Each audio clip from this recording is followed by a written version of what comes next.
Cuando tus vecinos hacen ruido en otros lugares.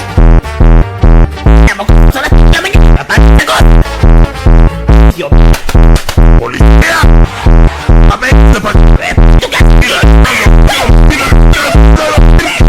¡En mi casita! ¿Acaso ese animal no duerme? ¡Ay, hijo! ¡Llama a la policía! Ah, por fin paz y tranquilo. ¿Pero qué? ¡Mamá! ¡El policía está bailando! ¡Quédate aquí! ¡Yo!